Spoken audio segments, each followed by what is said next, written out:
আপনি তো জ্যোতিবাবু, বুদ্ধবাবু এবং মমতা বন্দ্যোপাধ্যায় তিনজনের আমলেই কাজ করছেন। কোন সময় দাঁড়িয়ে আপনি সত্যি সত্যি পুলিশ হিসাবে অ্যাকশন নিতে পেরেছেন? সবচেয়ে হয়তো তখন চাকরিতেও অনেকটা সাবঅর্ডিনেট ছিলাম বলে বলছি। আমি যতদিন জ্যোতিবাবুর আন্ডারে কাজ করেছিলাম, আমি তো কাজ করিনি, কাজ করেছেন এসপি, আমি এসপিরও নিজে ছিলাম, কিন্তু at least I had a free hand. আমার কোনোদিন কোথাও অসুবিধা হয়নি। আমাকে জেলার এসপিটা সবসময় ছাতার মতন আগলে রেখেছিলেন, পরিষ্কার বলেছিলেন যে do whatever you want to do according to your conscience, তোমার বিবেক যা বলে করে যাও, বাকিটা আমরা বুঝে নেবো। এই সাপোর্টটা আমি পেয়েছিলাম, কারণ আমি এসপি পেয়েছিলাম খুব স্টলওয়ার্ড কুলদীপ সিং সাহেবের মতন এসপি, বাসুদেব বাগের মতন এসপি, যাদের এই ক্ষমতা ছিল বলার যে না, ও আমার এসডিপি, ও যা করেছে ওটাকে আমি সাপোর্ট করছি, দোষ হলে আমার হবে।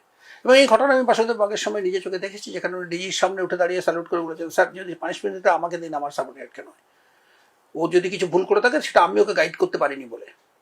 সো এই ধরনের এসপিকে পেয়েছিলাম। তখন আমি ছোট ছিলাম। যখন আমি এসপি হয়ে গেলাম, বা আপনি এবার বুদ্ধবাবুর কথা বলছেন, বুদ্ধবাবু তো আমরা কম দিনই পেলাম, গোটা ওয়েস্ট বেঙ্গলে খুব কম দিন পেল, আজ সিএম খুব কম দিনই পেয়েছেন।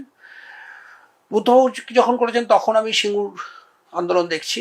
আমার সঙ্গে সরাসরি বুদ্ধবাবুর কোনোদিনই যোগাযোগ হওয়ার কথা নয়, হয় উনি আমার সঙ্গে এসপি যোগাযোগ থাকতো মূলত, ডিজি হয়তো দু একবার কথা বলতেন।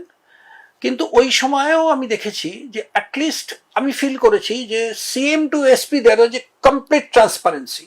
আচ্ছা। অর্থাৎ এসপি যদি কিছু বলতেন, সিএম কিন্তু সেই অনুযায়ী নিজেকে নিজের মত ঠিক করে নিতেন। যদি এসপি এমন কিছু বলতেন যেটা হয়তো সিএম অন্যভাবে ভাবছেন, উনি এতটাই ফ্লেক্সিবল ছিলেন? Yes, very much. At least sure, আমি শিওর সম্বন্ধে বলছি, সেখানে এসপির ফিডব্যাক ওয়াজ ভেরি ইম্পর্টেন্ট এবং SP was taken with full importance.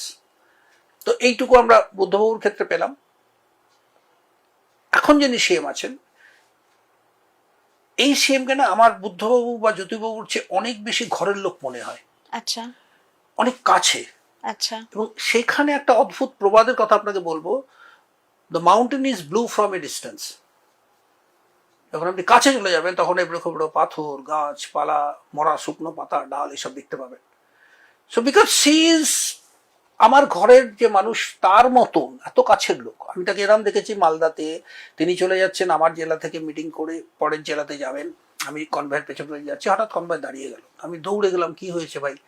দেখি সিএম গাড়ি থেকে বেরিয়ে দাঁড়িয়ে আছেন।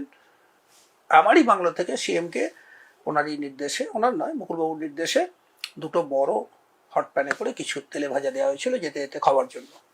তো উনি একটা হট প্যান আমার হাতে তুলে দিয়ে বললেন যে পিছনের ভলভোতে আমার অফিসাররা রয়েছেন, ওদের দিয়ে দিন, ওরা খাবে।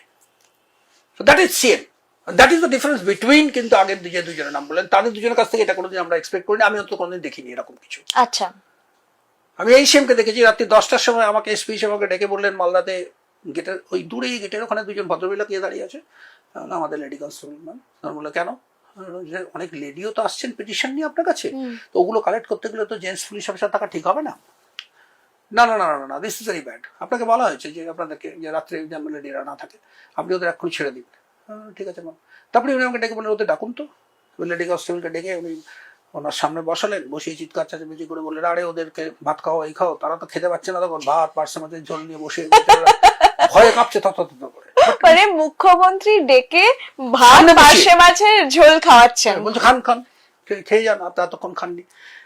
এই এই জায়গাটা কিন্তু মানে মমতা বন্দ্যোপাধ্যায়ের এই সাইডটা, ওনার প্রচুর প্রচুর কাজের মধ্যে কিন্তু এই হিউম্যান সাইডটা আপনি মুহুর্মুহু দেখতে পাবেন। মুহুর্মুহু প্রচন্ড রেগে গেছেন হয়তো, তারপরে হয়তো জিজ্ঞেস করলেন আরে আপনি খেয়েছেন এখানে, আপনি এখানে কতক্ষণ থেকে বসে আছেন, বা আপনি কোথেকে এসেছেন?